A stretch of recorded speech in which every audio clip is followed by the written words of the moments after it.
People are like, trust is earned. I'm like, cool, that seems fucking slow and egotistical. Like, give trust maybe easier than some CEOs would? I do.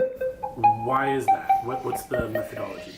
It's offense. I think people say no too often because they fear ramifications. I don't think micro losses are scary, and empowering people to make decisions is how you scale. And to me, I've always thought that somebody doing an 86 instead of my 100 is better than not doing it at all. Plus, how am I ever gonna learn if somebody is capable without giving them a chance? Like, eventually you have to let your kid swim. Eventually you have to let them swing the bat.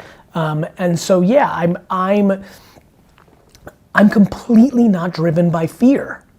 And people are, and the reason people don't let people do things is they fear it, or they have, I mean, it's ego. A lot of people don't want their understudies or their direct reports or the people they manage to be better at something than them. It's just insecurity. I'm massively secure in myself, and that's exactly right, Kibble. It's a good insight, and you're doing a good job with this and asking me these questions. Like, I say yes, I give trust at first. You can lose it. People are like, trust is earned. I'm like, cool, that seems fucking slow and egotistical. Like, who the fuck am I to have it earned? You know, like, great, like, fuck that. To me, trust is given, and then you lose it if you're a dick face, incapable, excuse me, and have proven that you're not worthy of the challenge or the role. I think one thing I've noticed, though, that is a counteract to my move is that a lot of times when you accelerate that too soon, people become entitled.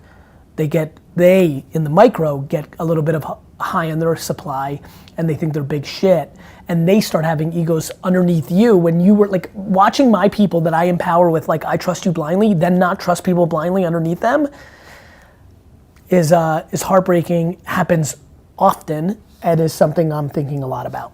How do you communicate, or how do you distill that same methodology to the people under you so that it's like a prolonged process?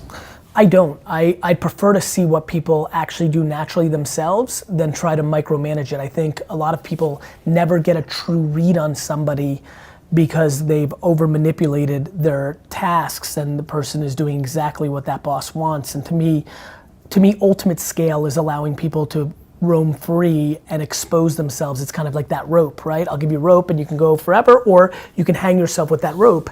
I think that whatever that analogy is that I've heard in culture, I'm sure is what I'm doing, which is I'm giving unbelievable amounts of rope, and some people will run into perpetuity with it and create enormous amounts of happiness and wealth and success and whatever we do together, and others will, get tripped up on it and get caught up in their bungee cord and lose.